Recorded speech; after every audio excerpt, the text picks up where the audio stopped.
खुद से जीतने वालों को मेरा सलाम और प्रणाम। मास्टर ने कहा, तुम जानते हो आज की सबसे बड़ी परेशानी क्या है? दुनिया में लोग आधे जिंदा आधे मरे हुए हैं। लड़के ने आश्चर्य से कहा, यह कैसे संभव है?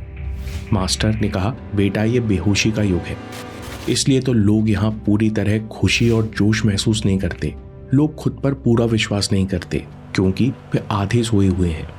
अगर तुम्हें इस जीवन में कुछ भी सार्थक करना है तो तुम्हें जागना होगा। एक दिन लड़का आया और मास्टर से बोला, मैं ना खुलकर रो पा रहा हूँ न खुलकर हंस पा रहा हूँ। मैं जो करना चाहता हूँ वो भी ठीक से नहीं कर पा रहा हूँ। हर दिन ऐसा लगता है मानो मैं अपने ही अंदर फंस गया हूँ। मास्टर, अब ये स्थिति सहन नहीं होती।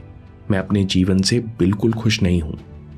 मास्टर मुस्कुराए और बोले, तुम क्या दोस्त, सबका यही हाल है, लेकिन तुम बधाई के पात्र हो। लड़का चौंका, बधाई किस बात की? मास्टर बोले, बधाई कि तुम जाग चुके हो।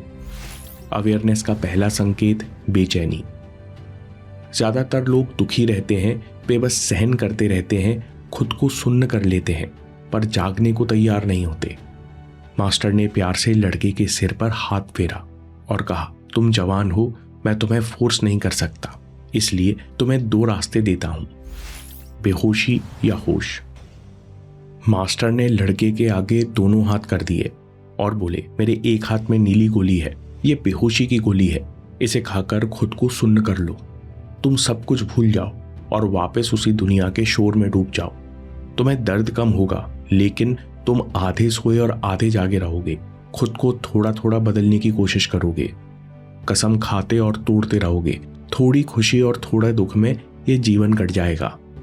या फिर हिम्मत करो और ये दूसरी लाल होश की गोली चुनो और सब कुछ बदल दो। मैं तुम्हें वो रास्ता दिखाऊंगा जहां तुम खुद को एकांत में गढ़ सकोगे, इस जिंदगी को पूरी ऊर्जा और जोश से जी सकोगे। ध्यान रखना, ये रास्ता कठिन होगा। लड़के ने लाल गोली चुन ली और मास्टर से बोला, अब मैं दोबारा सोना नहीं चाहता, लेकिन मेरा एक सवाल है, अकेले रहना क्यों जरूरी है? मास्टर ने कहा, क्योंकि भीड़ की रोशनी में बड़ी ताकत होती है, वो कभी किसी इंसान को होश में नहीं आने देती। और अगर तुम बेहोशी से निकलने की कोशिश भी करते हो तो वही भीड़ तुम्हारा सफर और कठिन बना देती है। मास्टर की आवाज गंभीर हो गई, इस बात को याद रखना कि दुनिया तुम्हें तुम्हारे ही रिएक्शंस के दम पर फंसाए रखती है। जब तक तुम पुरानी जिंदगी पर, लोगों की बातों पर, कंपैरिजन पर रिएक्ट करते रहोगे, तुम उसी लूप में फंसे रहोगे। पुराने दोस्त, पुराने इंटरेस्ट्स उसी अंधेरे चक्र में तुम्हें वापस खींच लेंगे।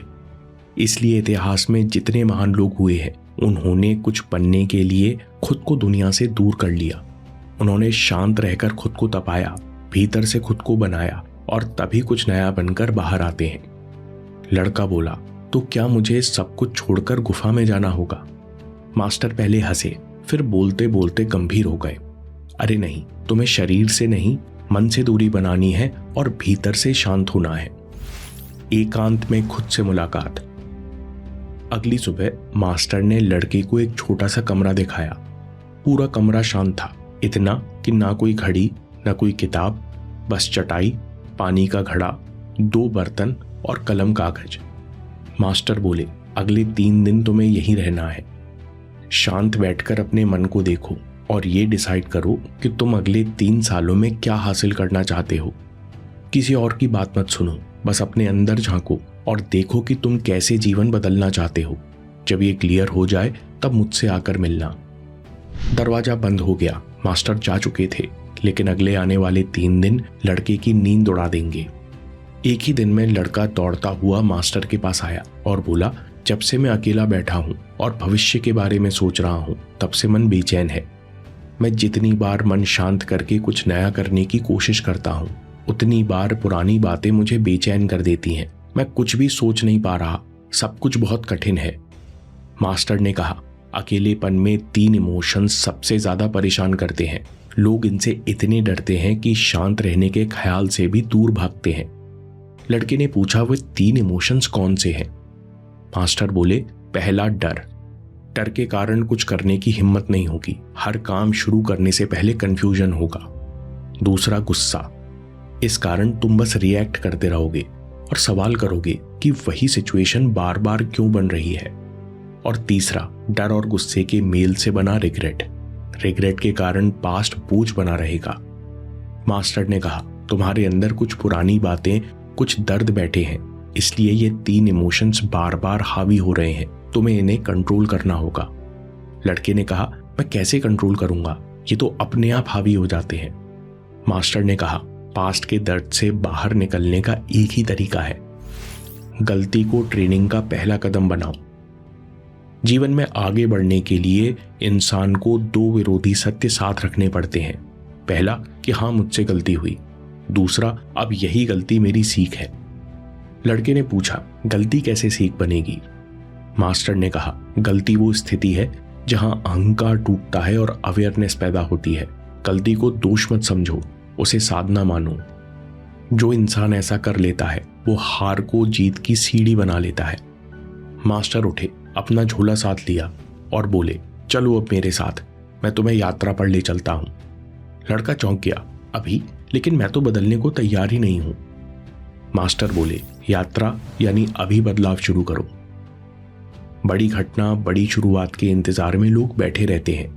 निष्क्रिय रहोगे तो शांति भी भारी लगने लगेगी और यही एकांत जेल बन जाएगा। इसलिए इंतजार मत करो, आज से अभी से नया जीवन शुरू करो। मास्टर की बातों में गंभीरता और आवाज में अथॉरिटी थी। लड़का मास्टर के पीछे चल दिया। नई शुरुआत। रात का समय था। मास्टर लड़के को एक ऊबड़ खाबड़ पहाड़ी रास्ते पर ले गए। उन्होंने लड़के के हाथ में पुराना मिट्टी का दिया दिया, जिसकी लौ हवा में कांप रही थी। मास्टर बोले, इस दिए को बुझने मत देना, इसे लेकर पहाड़ी की चोटी तक जाना है। यही तुम्हारी ट्रेनिंग है। अगर तुमने ये कर लिया तो तुम्हें सारे जवाब मिल जाएंगे। रास्ता सकरा था, तेज हवाएं चल रही थी। लड़का घबरा गया और बोला, मास्टर, ये हवा दिया को बुझा देगी, रास्ता भी बहुत मुश्किल है, हम गिर सकते हैं।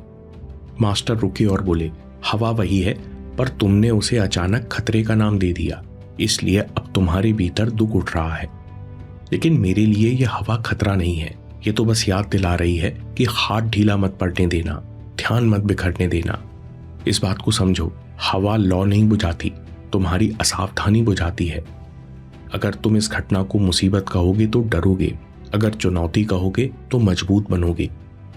यही तुम्हारा अगला लेसन है। अर्थ संभालो तो जीवन संभल जाएगा। जीवन बाहर से नहीं बल्कि उस मीनिंग से बदलता है जो तुम भीतर चुनते हो। याद रखो, घटनाएं छोटी हैं, उन्हें अर्थ देने वाले तुम हो। तुम अर्थ बदलते हो तो विचार बदलते हैं और तुम्हारा जीवन बदल जाता है।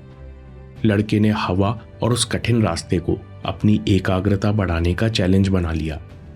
उसने मन ही मन निश्चय किया कि वो आज से किसी भी चीज को नेगेटिव मीनिंग नहीं देगा। रात बहुत अच्छे से निकल गई। अब चलते चलते सुबह हो चुकी थी। अचानक कुछ अजीब हुआ। रास्ते में लड़के को पूरी एकाग्रता से चलते हुए देखकर एक आदमी ने अपने बेटे से कहा, देखो, ये लड़का जरूर कुछ बनेगा।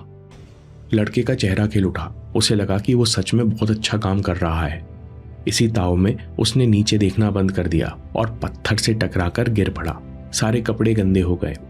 थोड़ा आगे बढ़े तो किसी ने उसके कपड़े देखकर कहा, देखो कितना गंदा है, क्या हालत बना रखी है। शर्म से लड़के की आंखें झुक गईं और कदम धीमे पड़ गए। मास्टर ये सब देख रहे थे। वे रुके और बोले, देखा, कुछ देर पहले तुम उड़ रहे थे, अब जमीन में धंस गए। लड़के ने तत्काल रिएक्ट किया, लेकिन उन लोगों ने फिर चुप हो गया। मास्टर ने कहा, अब समझे, जब तक तुम अपनी पहचान, अपनी वैल्यू को दूसरों की राय पर आधारित रखोगे, तब तक तुम परेशान होते रहोगे। दुनिया ऐसे ही तुम्हें फंसाती है। लड़के ने कहा, लेकिन मेरी तो कोई पहचान नहीं है। मास्टर ने कहा, खुद को बदलने का यही अगला लेसन है। अपनी मेहनत को पहचान बनाओ। मास्टर बोले, ये केवल तुम जानते हो कि यहां तक आने के लिए तुम क्या क्या सह चुके हो, कितनी बार थके हो फिर भी उठकर चले हो। इसलिए ये बहुत जरूरी है कि तुम अपनी मेहनत पर गर्व करो और आगे चलते रहो। इससे तुम कभी दुनिया की तालियों पर निर्भर नहीं करोगे। लड़का खड़ा हुआ और फिर चल पड़ा। इस बार नजर सामने थी ताकि ठोकर ना लगे, पर सिर ऊपर था ताकि हिम्मत ना गिरे। पहाड़ की चोटी आने को थी, लेकिन दोनों रास्ता भटक गए। लड़का पूरी तरह थक चुका था। वो हाँफते हुए बोला, मास्टर, अब और नहीं चला जा रहा। मैं ये सब किसके लिए कर रहा हूँ? मास्टर ने कहा, यही अगला लेसन है, बड़ा उद्देश्य ताकत देता है। मास्टर ने नीचे घाटी की तरफ इशारा किया। वहां 1000 छोटे छोटे घर दिख रहे थे। मास्टर धीरे से बोले, ऊपर चोटी पर एक गुप्त झरना है। अगर तुम ये झरना खोज लोगे तो लोगों को गर्मियों में पानी मिलेगा। इस बात को समझो, जब मिशन खुद से बड़ा होता है तो हार और थकान भी छोटी लगने लगती हैं। जब उद्देश्य बड़ा होता है तो दूसरों को प्रूव करने की चाह कम हो जाती है, ईगो शांत होता है और तुम हार को जीत में बदल सकते हो। लेकिन अगर तुमने जीवन में कोई सस्ता, कोई छोटा पर्पस बनाए रखा तो तुम बार बार हार मानोगे। लड़के ने फिर घाटी की ओर देखा। अब उसे घर नहीं, लोग दिख रहे थे, बच्चे, बूढ़े, औरतें और उन सबकी प्यास। उसने अपने कंधे सीधे किए और फिर से चल पड़ा। इस बार उसके कदमों में नई जान थी। वो धीरे से बोला, मास्टर आप भी चलिए। अब मास्टर मुस्कुरा दिए, क्योंकि वो जान गए थे अब ये लड़का केवल चोटी तक नहीं पहुंचेगा बल्कि खुद को भी पूरी तरह बदल देगा। लड़का क्लियरली समझ चुका था कि अगर जाग गए हो तो पूरी तरह जागो। अगर तुम भी अपने जीवन से खुश नहीं हो तो फैसला लो कि थोड़ी खुशी थोड़ा गम नहीं चलेगा, अब सब कुछ बदलना है। शांत होकर तय करो कि तुम क्या करना चाहते हो। दुनिया क्या कहेगी, लोग क्या कहेंगे मत सोचो। पिछली गलती को ट्रेनिंग बनाओ और 3 इमोशंस को जीतो। इससे तुम अपने पास्ट को भी जीत लोगे। अभी बदलाव शुरू करो। बड़ी तारीख या बड़ी शुरुआत का इंतजार करोगे तो यही एकांत जेल बन जाएगा। जब चलोगे तो मुश्किलें आएंगी। इसलिए कंट्रोल द मीनिंग।